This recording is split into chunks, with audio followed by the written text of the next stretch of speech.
नमस्कार, मैं हूं राज और आप देख रहे हैं प्योर पॉलिटिक्स। ऐसा लग रहा है कि राहुल गांधी के ग्रह नक्षत्र सुधरने का नाम नहीं ले रहे हैं। इस बार विदेश दौरे से जैसे ही वे लौटे, उन्हें फिर से अपनी पार्टी के वरिष्ठ सदस्य शशि थरूर की तरफ से चुनौती मिल गई और एक बड़ी चुनौती मिल गई। अब ये तो हर कोई जानता है कि राहुल गांधी और शशि थरूर के बीच में एक लंबे समय से सब कुछ ठीक ठाक नहीं चल रहा है। इसका भी एक इतिहास है, मैं आपको आगे बताऊंगा उसका इतिहास क्या है। वैसे आप ये जान लीजिए कि राहुल गांधी ये मानते हैं कि कांग्रेस उनके अपने परिवार की पार्टी है, मतलब नेहरू गांधी परिवार की पार्टी है, और उनको ऐसा लगता है कि भाई हम जैसे चाहें वैसे इस पार्टी को चला सकते हैं, घर की पार्टी है। अब जिसको जो चाहे वो जिम्मेदारी वो दे सकते हैं, उनकी मर्जी है। लेकिन शशि थरूर कांग्रेस के उन लोगों में से हैं जो राहुल गांधी की इस सोच से सहमति नहीं रखते, वो सहमत नहीं है। उनका यह मानना है कि मेरिट के आधार पर सबको मौका मिलना चाहिए। इसके अलावा शशि थरूर ये भी मानते हैं कि राष्ट्रहित के मुद्दे पर क्या पक्ष क्या विपक्ष, हर किसी को एक स्वर में बोलना चाहिए। जैसे भी पाकिस्तान के साथ जो भारत का युद्ध हुआ, उसमें उनका मानना है कि सबको एक स्वर में बोलना चाहिए। लेकिन राहुल गांधी हैं वो हर मुद्दे को राजनीति के चश्मे से देखना चाहते हैं। खैर, इन चीज़ों को लेकर के दोनों में मतभेद गहराते रहे हैं, लंबे समय से गहराते रहे हैं। लेकिन शशि थरूर ने कभी भी इस बारे में खुल करके सार्वजनिक बयान नहीं दिया।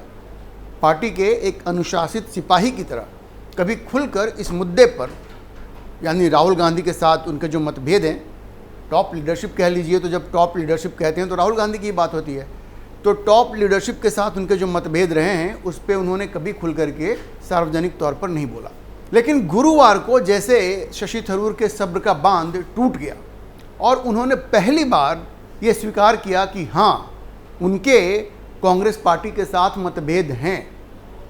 पार्टी के साथ मतलब क्या, जाहिर है राहुल गांधी के साथ उनके जो मतभेद हैं उसको उन्होंने खुलकर स्वीकार किया और ये भी कहा कि वो सीधे उनसे मिलकर इस मुद्दे पर बात करेंगे। साथ में उन्होंने एक बात और भी कही, उन्होंने कहा कि भाई देश हित में जो कहना चाहिए वो कहते रहेंगे। और अगर उन्होंने सरकार की तारीफ़ की है, इतना खुल के उन्होंने नहीं कहा, लेकिन उनकी बात का मतलब यही था कि राष्ट्रहित में उन्होंने अगर इस सरकार की तारीफ़ की है तो उसमें कुछ भी गलत नहीं है। अब हुआ ये कि शशि थरूर केरल पहुँचे थे, वो एक दो दिन पहले ही जो विदेश दौरा था उससे वो लौटे थे और इस बार गुरुवार को वो केरल में एयरपोर्ट पे पहुँचे तो वहाँ पे रिपोर्टर्स वहाँ पे जमा हो गए और उन्होंने उनसे पूछा कि भाई वहाँ पे जो बाईपोल है नीलांबर का, उसमें वो कैंपेन करने नहीं गए, जबकि कांग्रेस के सारे नेता, जिसमें कि प्रियंका गांधी भी हैं जो वायनाड की एमपी हैं, वो भी वहाँ गई, उन्होंने कैंपेन किया। लेकिन शशि थरूर कहीं नहीं दिखे। वहाँ पे जो यूडीएफ के कैंडिडेट हैं आर्यादन शौकात, उनके पक्ष में प्रचार करने हर कोई गया, लेकिन शशि थरूर नहीं गए। तो इस बारे में रिपोर्टर्स ने उनसे सवाल किया तो शशि थरूर ने साफ कहा कि भाई उनको बुलाया नहीं गया था, तो उनको नहीं बुलाया गया तो वो नहीं गए प्रचार करने। और जब उनसे ये पूछा गया कि भाई पार्टी के साथ उनके जो मतभेद हैं उसके बारे में आप क्या कहेंगे, तो उन्होंने पहली बार इसको स्वीकार किया। और शशि थरूर ने क्या कहा, मैं आपको कोट करके बताता हूँ। शशि थरूर ने कहा, और मैं कोट करता हूँ, I have been working in Congress for the past 16 years. I have some differences of opinion with the party and I will discuss them inside the party. Today, I don't want to speak it. I need to meet and talk. Let the time come and I will discuss it. मतलब शशि थरूर ने कहा कि भाई मैं 16 साल से party में हूँ और ये सच है कि मेरा पार्टी के साथ मतभेद है, लेकिन इस बारे में मैं उन लोगों से मिलूंगा। उन लोगों से मतलब है, जाहिर है राहुल गांधी से वो मिलेंगे और इस बारे में वो बात करेंगे। ये शशि थरूर ने पहली बार स्पष्ट रूप से स्वीकार किया। अच्छा, मैं आपको बता दूं कि पार्टी उनसे इस बात पर नाराज है कि वो बिना पार्टी की सहमति के ये जो पार्लियामेंट्री डेलीगेशन था उसमें वो क्यों विदेश गए। ये ऑपरेशन सिंदूर के संबंध में जो सरकार ने ये फैसला किया कि संसद का एक प्रतिनिधिमंडल होगा जो अलग अलग देशों में जाएगा और उसमें शशि थरूर को शामिल किया गया। वो अमेरिका गए, कई अन्य देशों में भी गए। लेकिन मैं आपको याद दिला दूँ कि उस वक्त से पार्टी यानी कांग्रेस शशि थरूर से खुश नहीं थी, क्योंकि पार्टी ने जिन नामों को दिया था सरकार को उसमें शशि थरूर का नाम नहीं था, लेकिन सरकार ने अपनी तरफ से शशि थरूर को उस डेलीगेशन में शामिल किया। आपको याद होगा, चाहे वो मनीष तिवारी हों या सलमान खुर्शीद हों या शशि थरूर हों, इन तीनों का नाम कांग्रेस पार्टी ने उस डेलीगेशन के लिए नहीं भेजा था। उन्होंने सिर्फ आनंद शर्मा का नाम भेजा था जो 4 नाम भेजे थे उसमें सिर्फ आनंद शर्मा का ही नाम था जिसे सरकार ने स्वीकार किया था। बाकी सबको रिजेक्ट करके ये शशि थरूर, मनीष तिवारी और सलमान खुर्शीद को जो नरेंद्र मोदी की सरकार है उसने डेलीगेशन में शामिल करके उनको विदेश भेजा था। तो तब से कांग्रेस में इस बात को लेकर के नाराज़गी थी कि बिना पार्टी के अप्रूवल के शशि थरूर आखिर उस डेलीगेशन में क्यों चले गए। तब से ये नाराज़गी चल रही है शशि थरूर के साथ कांग्रेस पार्टी की और कांग्रेस के नेतृत्व की। अच्छा, कांग्रेस को मिर्ची और भी लगी जब शशि थरूर विदेश गए डेलीगेशन के सदस्य के रूप में। असल में वो लीड कर रहे थे उस डेलीगेशन को, और उन्होंने खुल करके नरेंद्र मोदी सरकार की तारीफ की वहाँ पे, और पूरी तरह से सरकार के पीछे खड़े रहे। उन्होंने ऑपरेशन सिंदूर को जायज़ ठहराया और पाकिस्तान की पूरी निंदा की। उन्होंने बताया कि कैसे पाकिस्तान ने पहलगाम में आतंकी हमला करवाया और भारत ने उसका बदला लिया। उन्होंने दुनिया में जा करके बड़ी मजबूती से नरेंद्र मोदी सरकार का पक्ष रखा और दुनिया को ये बताया कि ये पाकिस्तान है जिसने कि इस लड़ाई को शुरू किया है। और उन्होंने ये भी कहा, और देखिए कहाँ पे उन्होंने ये भी कहा कि सीज फायर इसलिए हुआ क्योंकि भारत ने जिस तरह से नूर खान एयरबेस पर हमला किया, रहीम खान एयरबेस पे हमला किया, पाकिस्तान के एयर डिफेंस को बिल्कुल बर्बाद कर दिया। पाकिस्तान बदला लेने की स्थिति में नहीं था और मजबूर होकर के पाकिस्तान को भारत के साथ सीज फायर करना पड़ा। ये सारी बातें शशि थरूर ने बड़ी मजबूती के साथ विदेश में रखी। अब देखिए यहाँ पे एक डिफरेंस था। भारत में कांग्रेस पार्टी ये कह रही थी और राहुल गांधी ये कह रहे थे कि नरेंद्र मोदी ने सरेंडर कर दिया किसके सामने? डोनाल्ड ट्रंप के सामने।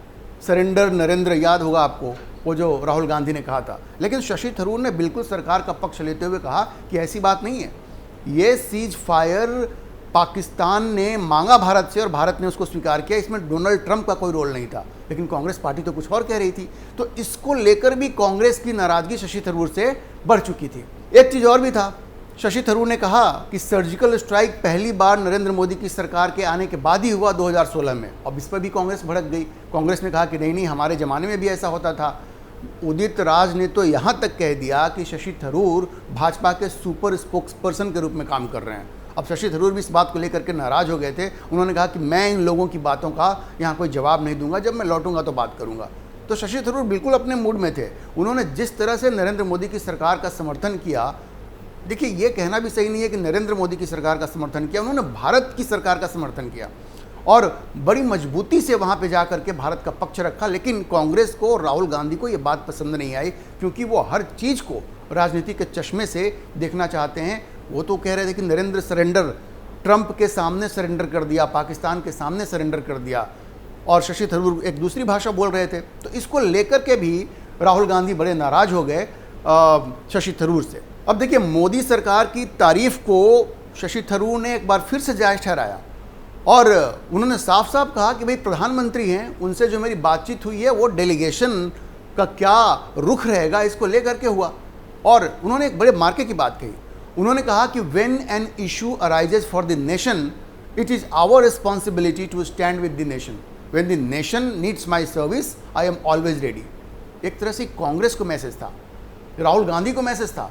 उन्होंने कहा कि जब राष्ट्र के लिए कोई मुद्दा सामने आता है तो सबकी जिम्मेवारी बनती है कि वो अपने देश के साथ खड़ा हो, और अगर देश को मेरी सर्विसेज की ज़रूरत है, अगर देश को मेरी सेवाओं का ज़रूरत है, तो मैं निश्चित रूप से हमेशा तैयार मिलूंगा। तो उन्होंने बहुत साफ साफ कह दिया कि कांग्रेस पार्टी और राहुल गांधी क्या सोचते हैं, नहीं सोचते हैं, इससे हमें कोई मतलब नहीं है। जब देश को हमारी सेवाओं की ज़रूरत होगी तो हम बिल्कुल हमेशा तैयार मिलेंगे। अच्छा, मैंने आपको बताया जब उनसे ये पूछा गया कि वो नीलांबर असेंबली बाईपोल में प्रचार करने क्यों नहीं गए, तो उन्होंने कहा कि भाई मुझे तो बुलाया ही नहीं गया था। लेकिन थरूर के इस वक्तव्य का बिल्कुल एक तरह से खंडन करते हुए जो लोकसभा के मेंबर हैं कांग्रेस के, राजमोहन उन्नीथन, उन्होंने कहा कि भाई ये नीलांबर में किसी की शादी थोड़े हो रही थी। देखिए, उन्होंने तंज कसा शशि थरूर के ऊपर कि वहाँ पे कोई शादी थोड़े हो रही थी कि आपको बुलाया जाएगा तभी आप जाएंगे। उन्होंने कहा कि कांग्रेस में परंपरा रही है, जो लोग भी उपलब्ध रहते हैं वो कहते हैं कि हाँ भाई इस इलेक्शन में हम प्रचार करने जाएंगे, और फिर उनको भेजा जाता है। शशि थरूर ने तो कुछ कहा ही नहीं। मतलब ये बिल्कुल उन्होंने अटैक कर दिया शशि थरूर पे कि वो जो कह रहे हैं उस बात का कोई मतलब नहीं है, किसी को बुलाया नहीं जाता, और शशि थरूर नहीं गए क्योंकि उनकी इच्छा नहीं थी। अब देखिए, अविश्वास का आलम यह है कि ये जो एमपी हैं कांग्रेस के, राजमोहन उन्नीथन, उन्होंने कह दिया, देखिए किस तरह से तंज कसा शशि थरूर पे। उन्होंने कहा कि कुछ समय से शशि थरूर का जो दिमाग है, मतलब दिमाग से वो नरेंद्र मोदी के साथ हैं। उनका दिमाग जो है नरेंद्र मोदी के साथ है और शरीर जो है वो कांग्रेस में है। मतलब शरीर कांग्रेस में है लेकिन उनका जो दिमाग है, मन मस्तिष्क है, वो नरेंद्र मोदी के साथ है। देखिए किस तरह से, एक तरह से लांछन लगाना भी हुआ, आक्रमण करना भी हुआ, मजाक उड़ाना भी हुआ। उन्होंने ये भी कहा कि सब लोग ये जानते हैं कि थरूर जो हैं वो किस दिशा में जा रहे हैं। कांग्रेस के एमपी का कहना है कि सबको मालूम है कि थरूर जो है वो किस दिशा में जा रहे हैं, वो सिर्फ अपने बारे में सोचते हैं, ऐसा उनका आरोप था कि शशि थरूर सिर्फ अपने बारे में सोचते हैं और अपने प्रति ही कमिटेड हैं और वो हमेशा ये भूल जाते हैं, ये आक्रमण करते हुए, तंज कसते हुए उन्होंने कहा कि शशि थरूर हमेशा ये भूल जाते हैं कि वो किस तरह से उन्होंने कांग्रेस को ज्वाइन करके ही राजनीति में वो आगे बढ़े और आज यहाँ तक पहुँचे हैं। तो आप समझ सकते हैं कि पार्टी और शशि थरूर के बीच में ये अविश्वास काफ़ी ज़्यादा बढ़ चुका है। अब जैसा मैंने आपको बताया कि ये जो शशि थरूर और कांग्रेस के बीच में ये जो डिफरेंसेज हैं वो कोई नए नहीं हैं, बहुत पुराने हैं। और डिफरेंसेस तब से शुरू हुए जब कांग्रेस में अध्यक्ष पद का चुनाव हुआ। राहुल गांधी ने कहा कि हम अध्यक्ष नहीं बनेंगे, ना हमारी पार्टी का, हमारे परिवार का कोई बनेगा, लेकिन उन्होंने थोप दिया मल्लिकार्जुन खड़गे को। सबको मालूम हो गया कि मल्लिकार्जुन खड़गे गांधी परिवार के कैंडिडेट हैं और वो चाहते थे कि हर कोई उनको सपोर्ट करे, लेकिन शशि थरूर ने कहा कि ये हमारा लोकतांत्रिक अधिकार है और हम भी चुनाव लड़ेंगे। तो जब शशि थरूर खड़े हो गए मल्लिकार्जुन खड़गे के सामने तो कांग्रेस को और राहुल गांधी को मिर्ची लग गई। तब से ये रिश्तों में दरार आ गई। उसके बाद दरार इतनी बढ़ गई कि राहुल गांधी ने कभी भी शशि थरूर को बड़े मुद्दों पर संसद में बोलने नहीं दिया। कभी भी उनको वो अवसर नहीं मिला कि शशि थरूर संसद में जाकर के बोल सके। वहाँ पे उनसे जो कम अनुभव वाले लोग हैं उनको बोलने का मौका मिला, जबकि शशि थरूर जो इतने पढ़े लिखे हैं, जिनका इतना अनुभव है, उनको कभी भी संसद में बड़े मुद्दों पर बोलने का मौका राहुल गांधी ने उनको नहीं दिया। और फिर अभी जो पार्लियामेंट्री डेलीगेशन के जाने की बात आई तो उसमें सोचिए एक ऐसा मुद्दा था जिसमें कि इंटरनेशनल डिप्लोमेसी से जुड़ी हुई बातें थीं और कांग्रेस में शायद ही शशि थरूर से बेहतर इन चीज़ों को कोई समझता है, लेकिन फिर भी जो 4 नाम सरकार ने मांगे थे उसमें कांग्रेस ने शशि थरूर का नाम ही नहीं दिया। ये अविश्वासी था। ये तो सरकार थी जिसने की ज़बरदस्ती 3 नाम अपनी तरफ से डाले, सिर्फ आनंद शर्मा को स्वीकार किया और उसमें शशि थरूर भी थे। अब सवाल ये है कि इतना सब कुछ हो गया, शशि थरूर ने अब सार्वजनिक तौर पे ये कह दिया है कि हाँ भाई उनके डिफरेंसेज हैं कांग्रेस पार्टी के साथ। उन्होंने ये भी कहा कि जो मोदी सरकार की उन्होंने तारीफ़ की है या प्रधानमंत्री मोदी की जो तारीफ़ की है उसमें कुछ भी गलत नहीं है। तो सवाल ये है कि क्या शशि थरूर वाकई भारतीय जनता पार्टी की तरफ जा रहे हैं? देखिए फैक्ट ये है कि केरल में धीरे धीरे भारतीय जनता पार्टी का जनाधार बढ़ता जा रहा है और वहाँ पर इस बारे में ये तो नहीं कहा जा सकता कि अगली सरकार भारतीय जनता पार्टी की ही होगी, लेकिन एक चीज़ ज़रूर है कि भारतीय जनता पार्टी को वहाँ पे एक ऐसे चेहरे की तलाश है जो पॉपुलर हो और इस वक्त कोई ऐसा चेहरा भारतीय जनता पार्टी के पास केरल में नहीं है। अगर शशि थरूर भारतीय जनता पार्टी के साथ जाते हैं तो निश्चित रूप से दोनों का फायदा होगा, क्योंकि शशि थरूर को एक संगठन चाहिए, वो मुख्यमंत्री बनना चाहते हैं। कांग्रेस में इसकी संभावना बहुत कम है क्योंकि वहाँ के जो लोकल लीडर्स हैं उनके अपने एम्बिशंस हैं। भारतीय जनता पार्टी में अगर वो जाते हैं तो निश्चित रूप से भारतीय जनता पार्टी को एक चेहरा मिल जाएगा और शायद ये दोनों के फायदे की बात हो, लेकिन अभी इस बारे में कुछ कहना बहुत ही जल्दबाजी होगी। अभी के लिए इतना ही। इस मुद्दे पर आप क्या सोचते हैं अपनी राय कमेंट बॉक्स में ज़रूर लिखें। अगर आपको ये वीडियो पसंद आया हो तो आप इसे लाइक करें, शेयर करें और हमारे चैनल को सब्सक्राइब जरूर करें।